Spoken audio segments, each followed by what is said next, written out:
ఇళయ దళపతి రంగంలోకి వచ్చేశాడు. రాజకీయాలు రసవత్తరంగా మారుతున్నాయి. Ground work జోరందుకుంది. పార్టీ పేరు కూడా ప్రకటించేశాడు. ఇదే ఇప్పుడు తమిళనాట హాట్ టాపిక్ గా మారింది. విజయ్ అభిమానుల్లో సందడి నెలకొంది. ఇంతకీ విజయ్ ప్రభావం తమిళనాడుపై ఎలా ఉండబోతోంది? రాజకీయాలను ఎలా మలుపు తిప్పబోతోంది? తేజస్ అకాడమీ స్థాపించిన 12 సంవత్సరంలో 1918 డిఫెన్స్ ఉద్యోగాలతో పాటు ఇంటర్లో రాష్ట్ర స్థాయి మార్కు సాధించి తెలంగాణ నెంబర్ 1 గా నిలిచిన తేజస్ పడ్డాయి. వచ్చేది పక్కా. అయితే రేపా మాపా అని ఇన్నాళ్ళు అభిమానులను ఉత్కంఠకు గురి చేసిన తమిళ హీరో విజయ్ ఆ శుభవార్త కాస్త చెప్పేశాడు. ప్రత్యక్ష రాజకీయాల్లోకి దిగుతున్నట్టు ప్రకటించేశాడు.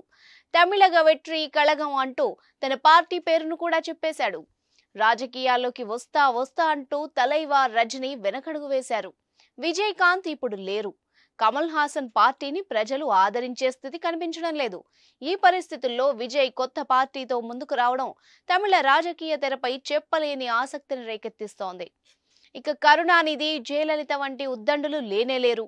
చిన్నమ్మ రాజకీయాలలో ఉన్నారా లేరా అన్నట్టుంది. దిగ్గజాలు లేకుండా అసలు తమిళ రాజకీయాలను ఊహించడం చాలా కష్టం. 5 దశాబ్దాల క్రితం తమిళనాడులో తిరుగులేని ఆధిపత్యాన్ని కనబరిచిన కాంగ్రెస్ పరిస్థితి ఇప్పుడు అంతంత మాత్రంగానే ఉంది. జాతీయ పార్టీలకు అసలు స్థానం లేకుండా పోయింది. అయితే అన్నా డిఎంకే కాకపోతే డిఎంకే, ఈ 2 పార్టీల హవానే అక్కడ ఎక్కువగా కొనసాగుతోంది. కొన్ని దశాబ్దాలుగా ఆ 2 పార్టీలకే ప్రజలు అధికారాన్ని కట్టబెడుతూ వస్తున్నారు. కరుణానిధి వారసుడిగా ఎంకే స్టాలిన్ ఇప్పుడు తమిళనాట అధికార పగ్గాలు చేపట్టాడు. జనరంజకమైన పథకాలతో ముందుకు వెళ్తున్నాడు. గతంలో పరిపాలన సాగించిన వాళ్ళందరికంటే భేష్ అనిపించుకునేందుకు శతవిధాలా ప్రయత్నిస్తున్నారు. హిందుత్వ వాదాన్ని, సనాతన సాంప్రదాయాన్ని, ఆచార వ్యవహారాలను అస్సలు పట్టించుకోని డిఎంకే గత ఎన్నికల్లో తన వ్యూహాలను మార్చి వాళ్ళందరికీ దగ్గరయ్యే ప్రయత్నాలు చేసింది. హిందుత్వాన్ని, సనాతనత్వాన్ని గౌరవిస్తామని చెప్పింది. దేవాలయాల పురోభివృద్ధికి పాటు పడతామంది. వ్యూహాలు ఫలించి అత్యధిక మెజార్టీతో స్టాలిన్ గెలుపొందారు. అన్నా డిఎంకేలో అనైక్యత, మిగతా పార్టీలు బలంగా లేకపోవడం, కమల్ హాసన్ లాంటి వారు కూడా రాజకీయంగా నిలదొక్కుకోలేకపోవడం, జాతీయ పార్టీల పరిస్థితి ఏమాత్రం బాగోలేకపోవడం వంటివి డిఎంకేకు కలిసొచ్చిన అంశాలుగా చెప్పాలి. ఇలాంటి పరిస్థితుల్లో విజయ్ ఏం చేయబోతున్నారు, ఎలా అడుగులు వేయబోతున్నారు అన్నది ఉత్కంఠ కలిగిస్తోంది. అసెంబ్లీ ఎన్నికలకు ఇంకా చాలా సమయం ఉంది. ఈలోగానే తాను నెలకొల్పిన తమిళగ వెట్రి కళగం పార్టీని అన్ని రకాలుగా సమాయత్తం చేసేందుకు గ్రౌండ్ వర్క్ జోరుగా పెంచారు. పార్టీ రూపురేఖలు ఎలా ఉండబోతున్నాయి, తాము ఎలాంటి స్టాండ్ తీసుకోబోతున్నాము అన్నది విజయ్ స్పష్టం చేశారు. జెండా, ఎజెండాలతో పాటు ఇతర విషయాలను త్వరలోనే ప్రకటిస్తామన్నారు.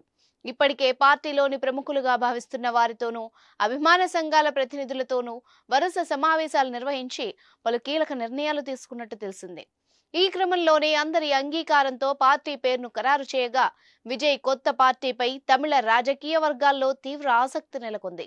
మొత్తం 234 నియోజకవర్గాలపై విజయ్ దృష్టి పెట్టారు. అన్ని స్థానాల్లో పోటీకి దిగబోతున్నారు. తమిళగ వెట్రి కళగం తరపున పోటీ చేసేందుకు ఆసక్తి చూపుతున్న వాళ్ల సంఖ్య కూడా భారీగానే ఉంది. దీనిపై కూడా ఇప్పటి నుండే విజయ్ టీం కసరత్తు మొదలుపెట్టింది. కొంతమంది ముఖ్య నేతలు పోటీ చేసే నియోజకవర్గాలను కూడా పరిశీలిస్తున్నట్టు తెలుస్తోంది. తమిళనాట విజయ్కి ఉన్న క్రేజ్ దృష్ట్యా ఆయన పార్టీతో పొత్తు పెట్టుకుంటే తమకు ఎలాంటి లాభం ఉంటుంది, అసలు పొత్తులకు విజయ్ అంగీకరిస్తారా లేదా అన్న దానిపై కూడా తమిళ ప్రాంతీయ పార్టీలు కొన్ని దృష్టి పెట్టాయి. దీంతో ఇప్పుడు తమిళ రాజకీయాల్లో విజయ శకం ఎలా ఉండబోతోంది, తమిళనాడుపై ఆయన ఎలాంటి ప్రభావం చూపించబోతున్నారు అన్నది ఆసక్తి రేపుతోంది. దేశంలోనే ప్రాంతీయ పార్టీలు ఎక్కువగా ఉన్న రాష్ట్రంగా తమిళనాడుకు ఓ పేరుంది. ఇక్కడున్నన్ని ప్రాంతీయ పార్టీలు దక్షిణాదిలో మరెక్కడా లేవు. ఎన్నికలొస్తే చాలు అప్పటి వరకు స్తబ్దుగా ఉన్న పార్టీలన్నీ రంగంలోకి వస్తూ ఉంటాయి. ఇప్పుడు ప్రాంతీయ పార్టీల జాబితాలోకి తమిళగ వెట్రి కళగం పార్టీ వచ్చి చేరింది. తమిళనాడు అసెంబ్లీ ఎన్నికలకు ఇంకా చాలా సమయం ఉన్నా త్వరలో పార్లమెంటు ఎన్నికలు జరగనున్నాయి. ఈ ఎన్నికల్లో తాము పోటీ చేయబోవడం లేదని విజయ్ ప్రకటించారు. ఏ పార్టీకి కూడా మద్దతు ఇవ్వబోమని ఖరాఖండిగా చెప్పేశారు. కేవలం 2026లో జరిగే అసెంబ్లీ ఎన్నికల్ని దృష్టిలో పెట్టుకునే అడుగులు వేస్తున్నట్టు ప్రకటించారు. ప్రస్తుతం అవినీతి రాజకీయ సంస్కృతి పెరిగిపోయిందని, విభజించు పాలించు పద్ధతి కనిపిస్తోందని, ఈ విధానం పూర్తిగా మారాలన్నది తమ పార్టీ విధానం అన్నారు విజయ్. నవతరం రాజకీయాల్లోకి రావాలి, చైతన్యం ప్రబలాలి, కొత్తదనం చూపాలి అంటూ ఓ నినాదాన్ని కూడా వినిపించారు. దీంతో వ్యూహాలు పదునెక్కుతున్నాయి. పొత్తులు, ఎత్తులు, జిత్తులపైనే అన్ని పార్టీలు దృష్టి పెట్టాయి. పైకి గంభీరంగా ఉన్న అటు డీఎంకే, ఇటు అన్నా డీఎంకే వర్గాల్లో భయం మొదలైనట్టు కనిపిస్తోంది. విజయ్ ప్రభావం తమకు ఎలాంటి ప్రమాదం తెచ్చిపెడుతుందా అని లోపల భయంతో వణికిపోతున్నాయి. తాము చేస్తున్న పనులే తమకు అన్ని రకాలుగా కలిసి వస్తాయని డీఎంకే నమ్మకంతో ఉంటే, గత అసెంబ్లీ దెబ్బ నుంచి కోలుకొని మళ్లీ మంచి మెజార్టీ సాధించాలని అన్నా డీఎంకే పట్టుదలతో ఉంది. అయితే తనకున్న మాస్ ఫాలోయింగ్, హీరో ఇమేజ్ అన్ని రకాలుగా కలిసి వస్తుందని ఇళయ దళపతి విజయ్ భావిస్తున్నారు. ముఖ్యమంత్రి పీఠాన్ని అందిపుచ్చుకోవాలని ఆశపడుతున్నారు. ఎవరు గెలుస్తారు, ఎవరు ఓడుతారు అన్నది పక్కన పెడితే ఈసారి తమిళనాడు ఎన్నికలు మాత్రం మంచి కలర్ఫుల్ గా ఉండబోతున్నాయన్నది నిజం.